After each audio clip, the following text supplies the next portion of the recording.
Pai do Senhor, meus irmãos, aqui quem vos fala mais uma vez é o pastor Magdiel. Nós estamos continuando nossos assuntos, né? Que nós estamos tratando sobre escatologia bíblica.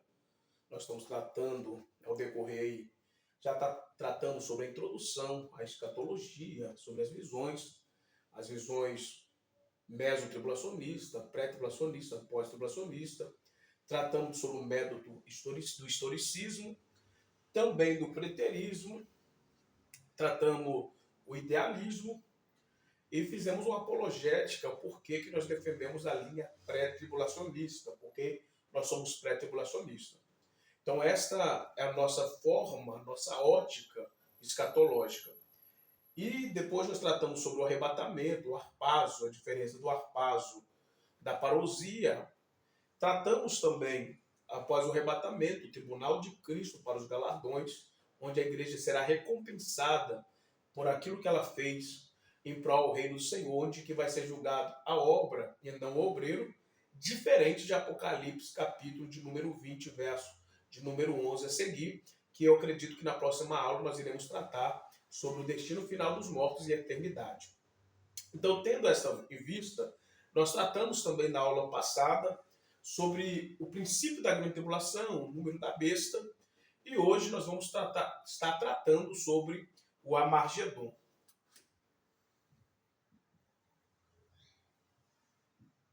O Armagedon. É um tema muito emblemático, é um tema bem importante. O Armagedon, no final ali da grande tribulação, o anticristo,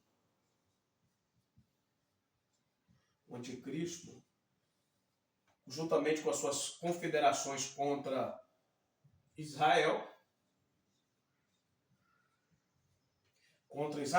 isso aqui é importante entender que o Armagedon é o anticristo, juntamente com as suas confederações, juntamente com o seu exército, contra Israel.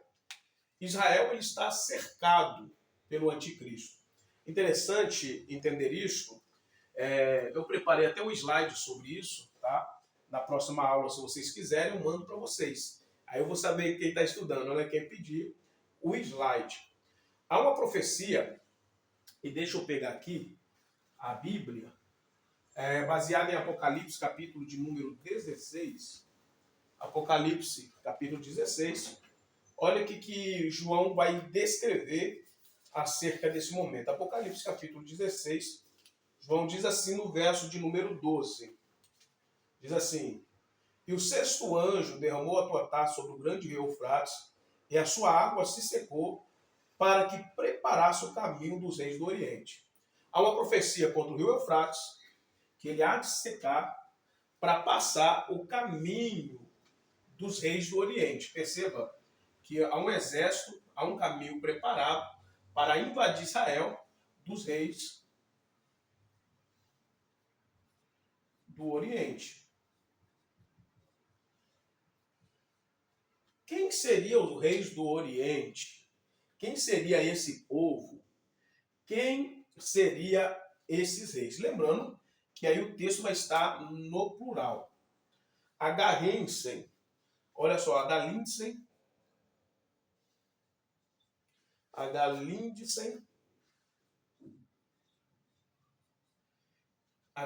menciona que essa profecia se cumpre com a China. Então, nesse cenário, quem vai estar presente é a China. Por isso que a China ela está crescendo, né? Território, ampliando as suas unificações, fazendo aliança com outras nações, Índia, até mesmo aí a união com o nosso país, do Brasil. Então a China ela está crescendo dentro desse cenário geopolítico de uma forma extraordinária. Interessante que quando você fala de Oriente, né, existe uma tradução que vai falar que esse rei do Oriente seria ao lado do sol nascente. Há uma edição da Bíblia, a revista atualizada, que vai falar sobre o sol nascente. Só que o símbolo do sol nascente, né, o país do sol nascente, não é a China.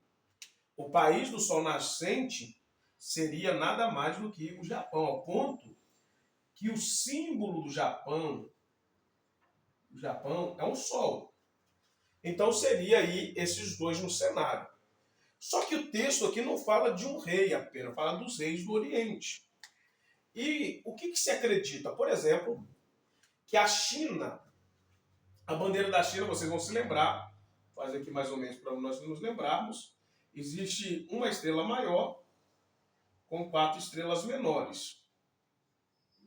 4 estrelas menores na bandeira da China. Lembrando que eu não sou um artista, né? Na bandeira da China, há 5 estrelas. Essas 5 estrelas, defendidas por alguns, a estrela maior representa a China como governo, dominando sobre essas 4 estrelas. Essas 4 estrelas, uma seria Japão, conquistado ou feito um pacto com a China, ou conquistado por meio de guerra. O Japão seria dominado ou em um pacto. Também entraria aí Coreia do Norte, as Coreias, né? Coreia do Norte e Coreia do Sul. Então já foi aí Coreia do Norte, Coreia do Sul, Japão e também Taiwan, né? Taiwan ou Ilha Formosa, Taiwan estaria dentro desse pacto, dentro dessa linha, né, de pensamento. Taiwan seria uma dessas confederações que estariam alinhadas juntamente com o anticristo. Então, as 5 estrelas representaria, e literalmente esses 4 países estão ao extremo oriente aí de Israel. Então, o que acontece? Essas nações vão se unificar para sair para a peleja contra a nação, contra Israel, né? Ou contra Israel, para dominar Israel. Ao ponto que existe uma profecia que só se cumpriria com a China. Apocalipse capítulo 9, deixa eu pegar a Bíblia, olha só que interessante. Apocalipse capítulo de número 9, o versículo é o versículo de número 16. Olha o que João vai ver. Capítulo de número 9, o único que poderia cumprir essa profecia é somente a China. Verso de número 16, olha só. E os 24 anciãos, capítulo 9, então versículo 11, isso acontece ao vivo, viu? Verso de número 16 do capítulo 9, diz assim: e os números dos exércitos dos cavaleiros eram de 200 milhões, e eu ouvi o número deles. Era 200 milhões. Nesse período que João está tendo essa visão, não existia 200 milhões de pessoas ainda no planeta Terra, gente. Era um primórdio, estava começando. Então, para que João está vendo? João está vendo isso nos dias odiernos, né? Nos dias atuais. O único povo que pode cumprir esta profecia, ninguém mais, ninguém menos do que a própria China. A China, juntamente com seus aliados, né, como nós vimos aí, China, Japão, China como protagonista, Japão, Coreia, colocar a Coreia N, Norte, Coreia Sul e Taiwan.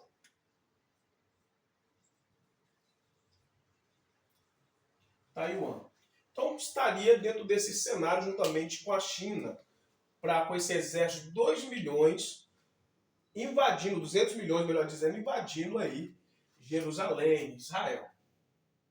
Né? Israel.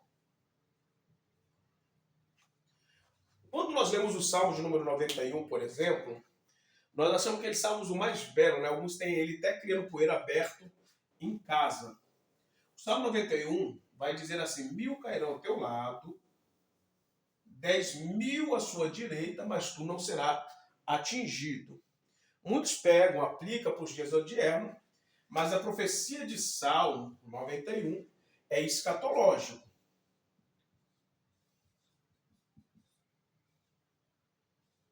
É escatológico. Salmo 91 é escatológico. Está apontando para o fim, para uma batalha, é um salmo de guerra.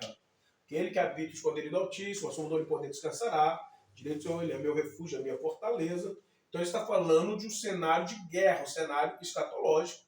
Por que é importante? O cálculo que se faz, que nesse período da invasão da China a Israel, haverá 11 mil soldados, 11 mil soldados para cada um israelita.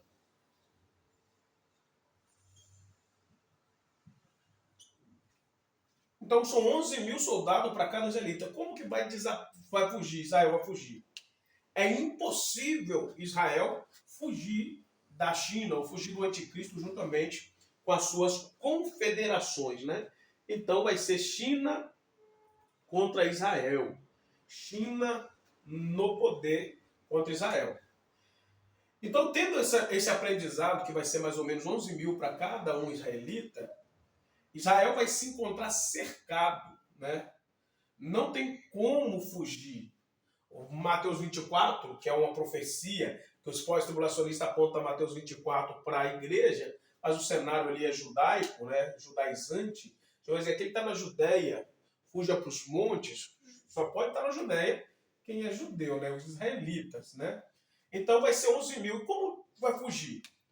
Como que vai desaparecer? Como que Israel vai conquistar isso? É impossível.